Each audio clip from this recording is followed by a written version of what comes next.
안녕하세요. 아침 묵상 시간입니다. 오늘은 마가복음 10장 1절에서 12절까지 말씀입니다. 우리 함께 성경 말씀 읽겠습니다. 예수께서 거기서 떠나 유대 지경과 요단강 건너편으로 가시니 무리가 다시 모여들거늘 예수께서 다시 전례대로 가르치시더니 바리새인들이 예수께 나와 그를 시험하여 묻되 사람이 아내를 버리는 것이 옳으니이까 대답하여 이르시되 모세가 어떻게 너희에게 명하였느냐 이르되 모세는 이혼 증서를 써주어 버리기를 허락하였나이다. 예수께서 그들에게 이르시되 너희 마음이 완악함으로 말미암아 이 명령을 기록하였거니와 창조 때로부터 사람을 남자와 여자로 지으셨으니 이러므로 사람이 그 부모를 떠나서 그 둘이 한 몸이 될지니라. 이러한즉 이제 둘이 아니요 한 몸이니 그러므로 하나님이 짝지어 주신 것을 사람이 나누지 못할지니라 하시더라. 집에서 제자들이 다시 이 일을 물으니 이르시되 누구든지 그 아내를 버리고 다른 데 장가드는 자는 본처에게 간음을 행함이요 또 아내가 남편을 버리고 다른 데로 시집가면 간음을 행함이니라. 오늘 본문 1절 말씀에 예수님은 전례대로 백성들에게 말씀을 가르치고 계십니다. 그런데 2절 말씀에 바리새인들이 예수님께 나와 시험하여 묻습니다. 사람은 순수해야 합니다. 예수님은 늘 순수하게 사람들을 가르치십니다. 그러나 바리새인들은 독사의 자식인지 어떤 종자인지 모르겠지만 이들은 늘 악랄하게 시험하려고 돌려서 꼬아서 질문을 던집니다. 곧바른 사람, 올바른 사람이 좋은 사람입니다.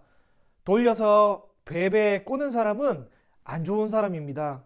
예수님께 대해 바리새인들의 질문은 무슨 내용입니까? 바로 이혼에 관한 것입니다. 남자가 여자를 버리는 것에 관한 내용입니다.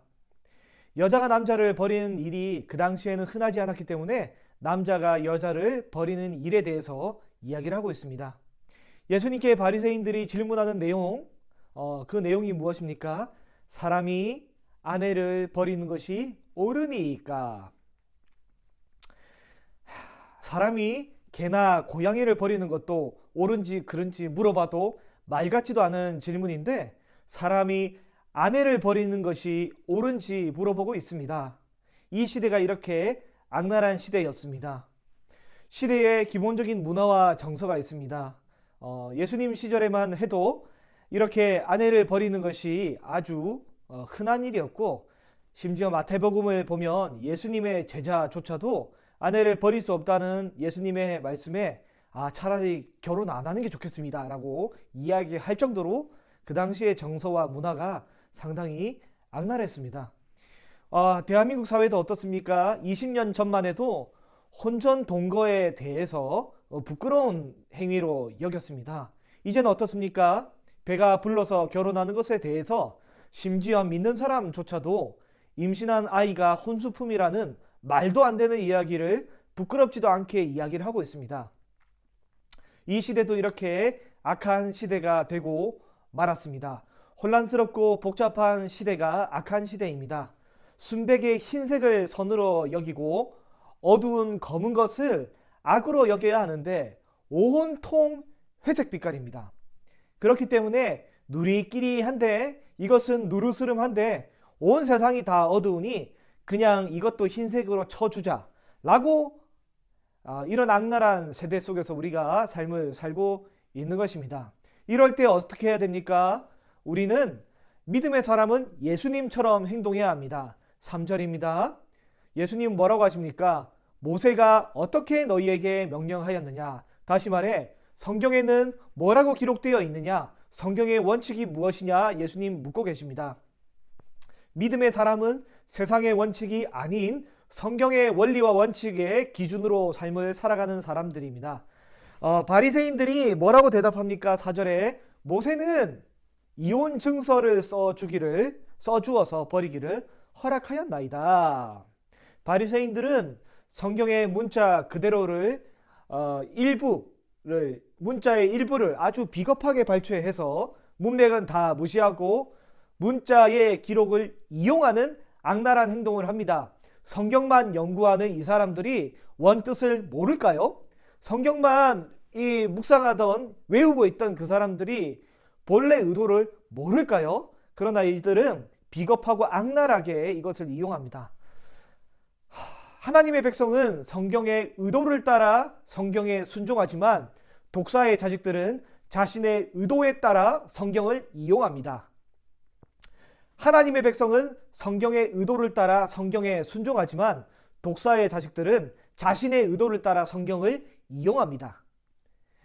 바리새인들은 지금 성경을 이용하고 있는 것입니다. 성경을 이용해서 지난번 고르반처럼 성경을 이용해서 이번에도 자신의 뜻을 성취하고자 합니다. 젊었을 때 예쁘고 어린 여자랑 살다가 나이가 들면 이 여자가 좀 몸도 뚱뚱해지고 주름도 생기니 이제는 조강지처를 버리고 새 장가를 들고 싶은 악한 마음이 이들에게 있는 것이죠. 딱 세례 요한을 죽였던 헤롯 안티파스가 이런 악행을 저질렀지 않습니까? 본처를 버리고 동생 빌립의 아내를 취한 것이죠. 지금 바리새인들이 아주 악랄한 시험을 하고 있는데 여기에 이 악랄한 시험의 질문들에 대해서 예수님이 말을 잘못하면 지금 세례 요한처럼 목이 날아갈 판입니다. 말을 잘못하면 지금 고발하려고 바리새인들이 이렇게 악랄한 행동을 하고 있는 것이죠. 하나님의 백성들은 성경의 의도를 따라 순종하지만 독사의 자식들은 자신의 의도를 관철시키기 위해 성경을 이용해 먹습니다. 원래 모세가 이혼을 언급한 이유가 무엇입니까? 모세의 이혼 기록이 있는 신명기 24장의 내용을 보면 1절에 이렇게 되어 있습니다. 사람이 아내를 맞이하여 데려온 후 그에게 만약에 수치되는 일이 있음이 발견하고 그를 기뻐하지 아니하면 이혼 증서를 써서 그의 손에 주어 그를 자기 집에서 내보낼 것이다 라고 기록이 되어 있습니다. 그래서 2절에 그 여자는 그의 집에 나가서 다른 사람의 아내가 되려니와 다른 사람의 아내가 될 수 있는 권리를 주는 것이죠. 고대 문헌에 보면 당신은 다른 사람과 결혼할 자유가 있다라는 증빙 서류를 써주는 것입니다. 여자는 남자 외에는 경제 활동이 어렵기 때문에 먹고 사는 문제가 되지 않았습니다. 아무리 가늠해서 쫓겨나는 여자일지라도 비록 이혼을 당해서 버림당한 여자일지라도 새롭게 생존할 수 있는 살아갈 수 있는 방법을 나름의 제시를 해 주신 거죠. 원래 이혼은 수치되는 일, 간음이나 음행만 이혼이 가능했고 그것도 이혼을 시키더라도 이혼 증서를 써줘서 새롭게 생계를 유지할 수 있는 방도를 허락해 줬지만 독사의 자식들 바리새인들은 말씀을 이용하고 악용합니다. 자기 나름의 방법으로 해석하고 바꿉니다. 수치되는 일을 이제 확대 해석을 하는 것이죠. 이것을 더 심도 깊게 말씀을 연구하여서 하나님의 영광을 위해 쓰는 게 아니라 심도 깊게 연구해서 자기의 유익을 위해 쓰려고 확대 해석을 하는 것이죠. 수치되는 일이 집에 돌아왔는데 청소가 안 돼 있다, 설거지가 안 돼 있다, 밥맛이 없다, 이러면 이혼을 당하는 것입니다. 실제 이게 유대인들의 기록에 보면 여인들이 빵을 태웠다 등등의 여러 가지 일들이 있으면 터무니없는 일로 여자를 쫓아내는 것이 가능하였습니다. 이에 예수님 뭐라고 하십니까? 너희가 완악하기에 거룩한 가정을 꾸리고 유지하기 위해 거룩을 위해 이 계명을 줬는데 사실 원래 남자와 여자는 부모를 떠나 결혼이라는 의식을 통해 이미 한 몸이 되었기 때문에 하나님께서 둘을 한 몸으로 만들어 주셨기 때문에 몸을 분리시키는 것은 원리적으로 불가능하다. 하나님이 짝지어 놓은 것을 사람이 스스로, 사람이 임의로 나누는 것이 불가능하다라고 말씀하고 있습니다.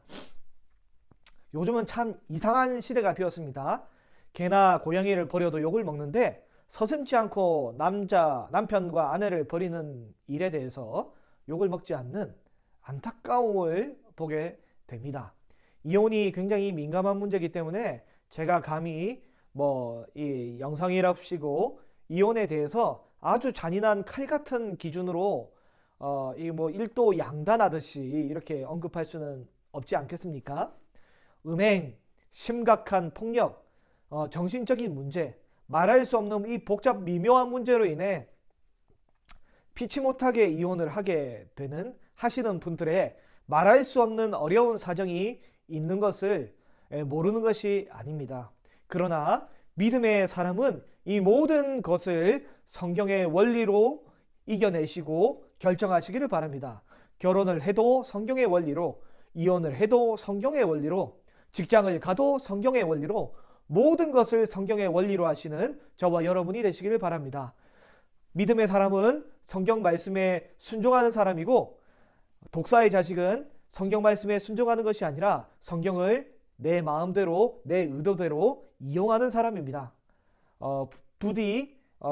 비단 이게 이혼의 문제뿐만 아니라 삶의 모든 문제에 우리가 겸손하게 하나님의 말씀에 순종하고 또 하나님의 말씀을 이용하지 않는 저와 여러분이 되시기를 바랍니다. 기도하겠습니다. 고마우신 우리 하나님 아버지, 우리 주께서 우리를 이용하지 않으시고 또 우리를 위해 모든 것을 아낌없이 베풀어 주셨는데 우리는 우리의 유익을 위해 성경 말씀을 이용하지 않도록 도와주옵시고 우리는 오직 성경 말씀에 순종할 수 있는 참 백성 되게 은혜를 베풀어 주옵소서. 우리 구주 예수 그리스도의 이름으로 기도합니다. 아멘. 오늘은 감비아에서 사역하시는 한병희 김현희 선교사님을 위해서 기도해 주시기를 바랍니다.